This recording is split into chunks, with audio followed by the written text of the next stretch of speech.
Bren Aldrich Ermentrud, or better known as Caleb Widogast, was born in Blumenthal near Rexentrum and became a wizard in a Solstice Academy, the first place he felt at home. Caleb is reserved and obsessed with knowledge. From the beginning of the campaign of the Mighty Nine, he was somewhat selfish and had a dubious moral compass, with going as far as stealing magical objects. Okay. We laid the letters. Touch nothing. Let's go. Is it all set? Everything's set. Run! Out the back door. Out the back door. All right. You guys all heading outside? I'm the last one to leave the room. No! Yes. I summon the falchion and I hold it right up to his throat. You have to detect that I did it. Did you reach for it? Of course I was I did. the last one out of the room. Put it. Make a perception. Make a perception. Yes! Make I was up here first! Hold on. Make a perception check. Make a sleight of hand check. Yeah. That's what this is for. I said I was the last one in that room. You were. Okay. Fuck. 13. 8. 8. You notice him go for it. Leave no trace. No, I'm taking this. Put it back or I'm I'll... taking this. Isn't worth my time. I'm taking this. Put it down or I'll pull leave out you my- here. You guys all stop at the Pointed landing as you forward. turn back. Forward, put that fucking thing down. My hand starts to glow with Eldritch Blast energy. I will fucking leave both of you here. We're either a team or you're working for yourselves. Decide. You guys are all watching this in the landing. I walk out. So who is Caleb Widogast? Is he just a filthy con man? Clearly not. For me, he's the single most complex character in the Mighty Nine. His backstory is tragic, painful, and filled with darkness. However, Liam plays him perfectly, without overdoing the brooding loner trope or spotlight hogging. When I tried to narrow down what archetype Caleb could fall under, I was met at a crossroad. The sage, the magician, the creator. These 3 archetypes shine through during the second campaign of Critical Role. However, only one dominates. So which is it? The sage focuses on research and knowledge and is a beacon of wisdom. Not really. Caleb isn't a beacon of wisdom, but he is obsessed with knowledge and likes being a mentor. The magicians try to make dreams come true. They are a fish in water when it comes to navigating the spiritual world. No. Although Caleb is bent on bending reality and magic to his will, he clearly doesn't have himself figured out. The last archetype is the creator. It is also called the innovator and the artist, who seek stability and control through their creativity. So which one is it? From the very beginning, the character oozed secrets and backstory. Caleb was described by other members of the party as dirty, which Liam went with, and even wore bandages around his arms to hide the scars from his time of being experimented on by Trent Ickathon. I'm worried about your husband. I know the things that they can do. And I start to unwrap one of my arms. Arms? Like the skin? No, I have been wearing bandages on my arm. And there are little, very faint scars all up the arm. Cuts or burns? They are scars, faint scars from cuts. From cuts. He used to put crystals in. He experimented on us, on the 3 of us. What would they do? What crystals? He was trying to strengthen us. The Dunamancy. His defining moment was when Trent modified his and his friends' memory to test their loyalty and kill their parents, after which Bren broke and spent the next 11 years in the Ferguson Sanatorium. Some time passed, and his madness was lifted by a mysterious woman. Bren at that point took the name of Caleb and began hiding from the Cerberus Assembly. Although Caleb is what I could call a tortured artist, during the length of the Mighty Nine campaign, he went from a reclusive trash wizard to a stout defender of his newfound family. Among the family, there are many who he counts on. One of them is Veth, or not, being his best friend from the start, and the person he helped transform from a goblin to her true halfling form. They have a strong bond and support each other throughout everything. Veth even took to make her own spells just like Caleb. I was not going to be a soldier like my father, and I felt like I belonged, finally. Do you ever wonder what would have happened if you had stayed there and if those bad actors hadn't gotten their hands on you in that way? Do you imagine you'd where you might be. Oh, probably a teacher here. At least that's what I thought. When I started, it was intoxicating. I never wanted to leave. I wanted to just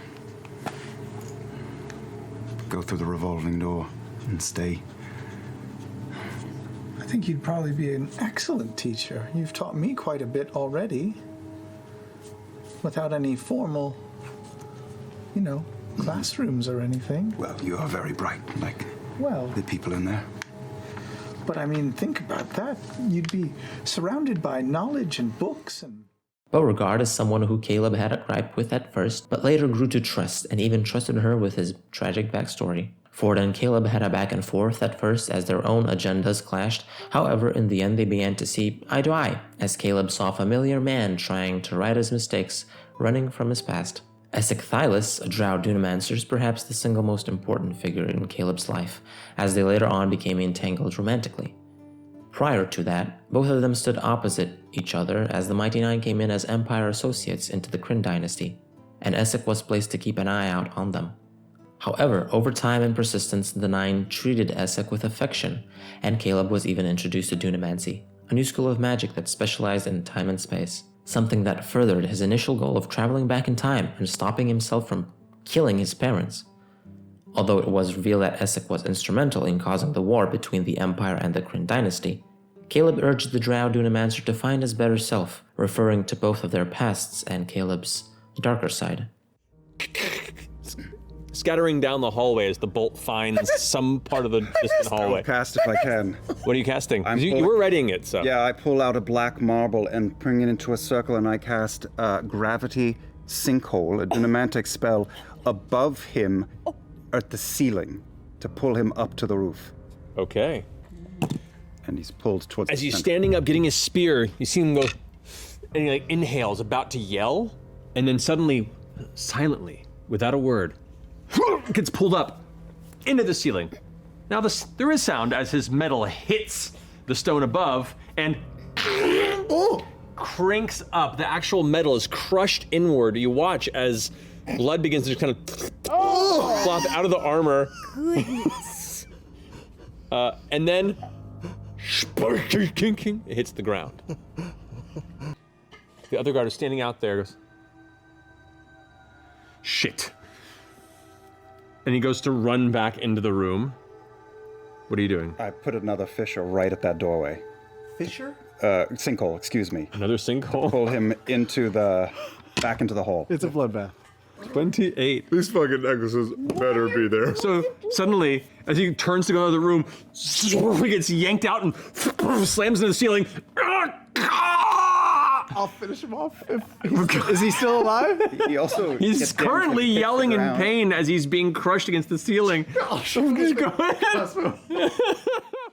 After traveling into the ruins of Aor, the two wizards strengthened their bond and eventually settled with their pasts, accepting themselves as who they are by destroying the temporal dock that could have helped Caleb go back in time and prevent his parents' death, something he had planned from the very start.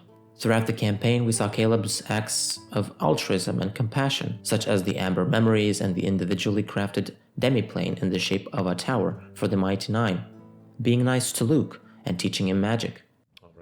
And then I pull out a piece of fleece and I wrap that around my hand and start casting with that, and I throw the jade into an arc and start weaving my hand through the green that floats up, and I start to create, as I cast, programmed image.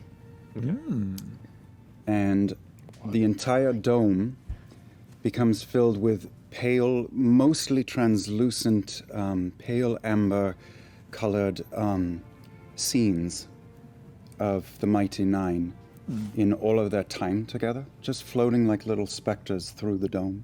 And as Veth and I watch, we see the Nine approaching Caduceus's family home in the yard, and we see all of them gathered in the hot tub together in the Jor house, and we see them meeting for the first time, and Jester pointing at Stinky Caleb on day one, and just moments, all of them. And then sprinkled amongst that is also Caleb's approximation of things that he doesn't know about.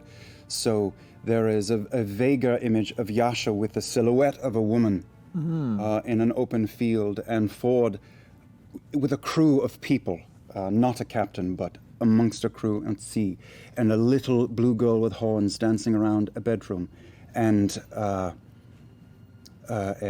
younger Beauregard training and getting her ass whooped by people that are vague and you can't make them out, and Veth with her child, and Caleb's schoolmates, and his parents, and a real cat who is not made of fairy stuff. And that is just going to last. And while everyone is in here, maybe it will remind us. This is amazing. Wow. In my opinion, Caleb is a creator. The full definition of this archetype reads: Creator archetypes look for stability and control. They examine the boundaries of our reality and perception. Creators find inspiration anywhere and can be creative in almost any condition. They have the desire to craft meaningful and special things. They pride themselves on being original and pave the way for others to follow. A person with the creator archetype has traits of perfectionism and obsessiveness. And seeing that after the campaign ended, Caleb began teaching young adventurers and students in the Solstice Academy, it is safe to say it fits. Now subscribe.